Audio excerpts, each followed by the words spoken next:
Negara Finlandia, kalau kita ngedengerin negara tersebut pasti keinget, wah ini tuh negara itu pendidikannya emang tinggi banget gitu, karena emang punyai sistem pendidikan yang tinggi dan juga menghasilkan sumber daya yang emang bagus banget gitu. Nah di video kali ini Mimin bakalan jelasin kenapa sih Finlandia itu tingkat pendidikannya itu atau sistem pendidikannya itu bagus banget. Gimana kalau emang sistem itu diterapin di Indonesia gitu. Oke langsung aja. Halo semuanya, selamat datang di Ebedia Channel. Yang belum tahu negara Finlandia, jangan lupa subscribe. Mari kita bahas di sistem pendidikannya terlebih dahulu. Oke, pertama-tama kita bahas dulu dari kurikulumnya. Jadi pendidikan di Finlandia itu nekenin kreativitas dan juga kemampuannya berpikir kritis. Gurunya itu punya kebebasan buat ngatur pelajaran sesuai dengan kebutuhan siswanya. Jadi setiap anak itu belajar dengan cara yang cocok buat mereka gitu. Bayangin, pelajaran yang bukan cuma teori tapi juga seru dan juga relevan buat kehidupan sehari-hari. Nggak dikekang gitu murid.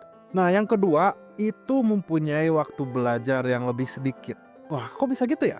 Nah kamu tahu nggak? Siswa di Finlandia itu ngabisin waktu belajar jauh lebih sedikit dibandingkan negara lain. Contohnya, siswa kelas 1 cuma belajar sekitar 20 jam aja seminggu. Tapi hasil akademiknya ya tetap juara gitu. Ini bikin kita mikir orang bahwa apakah belajar lebih lama itu selalu jadi kunci buat sukses.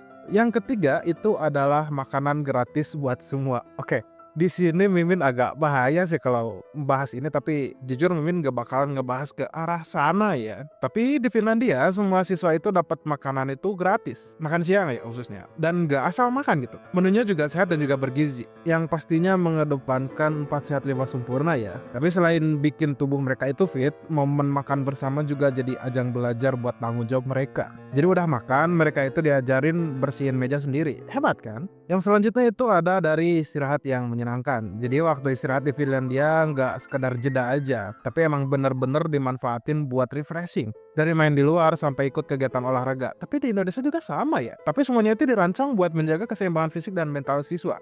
Jadi pendidikan di sana sadar banget bahwa anak-anak bukan robot gitu kan. Nah, yang selanjutnya itu adalah dari pendanaan yang setara. Jadi sistem pendidikan di Finlandia didanai penuh oleh pajak. Sehingga gak ada yang namanya sekolah kaya dan juga sekolah miskin. Semua punya fasilitas yang sama bagusnya, setara.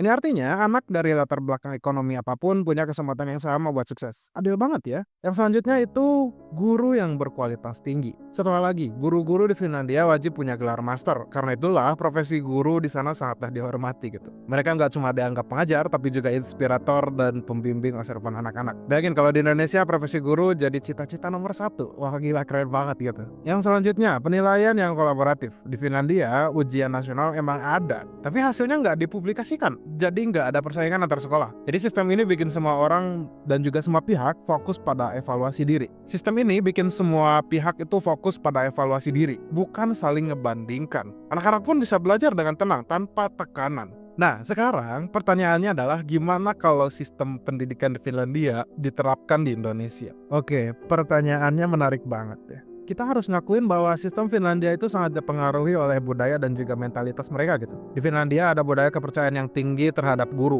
dan orang tua lebih fokus mendukung anak daripada menuntut mereka buat mengejar nilai akademik semata. Nah, di Indonesia sistem pendidikan masih sangat berorientasi pada hasil akademik gitu. Seperti nilai ujian, peringkat sekolah. Jadi, mengubah pola pikir masyarakat Indonesia agar lebih menghargai proses belajar dibandingkan hasilnya, mungkin makan waktu yang emang cukup lama. Jujur aja. Oke, kita lihat dulu dari fasilitas dan juga infrastrukturnya dulu ya. Jadi Finlandia itu punya keunggulan besar dalam pendanaan pendidikan. Semua sekolahnya itu punya fasilitas yang setara, baik di kota maupun di desa. Tapi di Indonesia masih banyak daerah terpencil yang bahkan belum memiliki akses ke gedung sekolah yang layak atau tenaga pengajar yang memadai gitu. Buat mencapai standar seperti Finlandia, pemerintah harus melakukan investasi besar-besaran pada infrastruktur pendidikan. Mulai dari membangun sekolah, memperbaiki fasilitas, hingga mastiin akses internet itu di seluruh wilayah itu ada dan juga cepet gitu.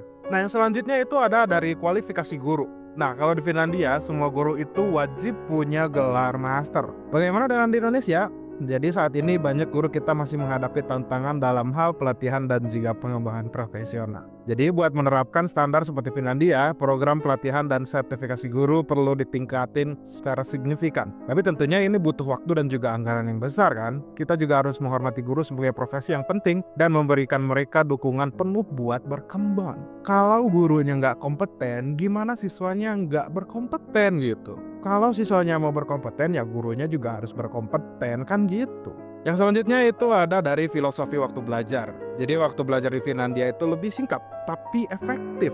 Kalau diterapin di Indonesia mungkin ini bisa jadi kontroversial gitu. Jadi orang tua di Indonesia itu cenderung anggap bahwa anak itu harus belajar lebih lama buat ngedapetin hasil yang baik. Jadi pemerintah dan sekolah perlu ngedukasi masyarakat bahwa belajar lebih sedikit, tapi dengan metode yang benar bisa sama efektifnya, bahkan bisa lebih baik. Nggak harus belajar lama-lama, bahkan bikin siswa itu merasa terkekang. Oke, selanjutnya kita analisis adaptasinya. Jadi berapa lama Indonesia itu butuh waktu kalau emang sistem Finlandia atau sistem pendidikan di Finlandia itu masuk ke Indonesia dan juga diterapin di Indonesia. Perubahan ini bakalan makan waktu cukup lama. Berikut tahapan yang mungkin aja diprediksikan dan juga apa aja yang diperlukan. Yang pertama, di 5 tahun pertama, fokus pada pengembangan infrastruktur dasar, kayak ngebangun sekolah dan menyediakan fasilitas belajar yang layak di seluruh Indonesia, terutama di daerah terpencil. Nah, baru 5-10 tahun berikutnya, program pelatihan besar-besaran buat guru agar mereka memiliki kompetensi yang lebih tinggi. Jadi pemerintah juga perlu mulai perubahan bertahap pada kurikulum buat lebih nekanin pada kreativitas dan juga berpikir kritis, khususnya para guru ya. Nah, baru di 10-20 tahun mendatang, perubahan pola pikir masyarakat menjadi tantangan besar gitu. Dibutuhin waktu setidaknya 2 dekade buat ngubahnya. So, jadi secara realistis Indonesia mungkin butuh waktu sekitar 2-30 tahun buat ngadaptasi sistem kayak di Finlandia ini. Tapi kalau kita mulai dari sekarang, bukan nggak mungkin hal ini tercapai lebih cepat gitu. Nah, apakah sistem ini cocok buat Indonesia?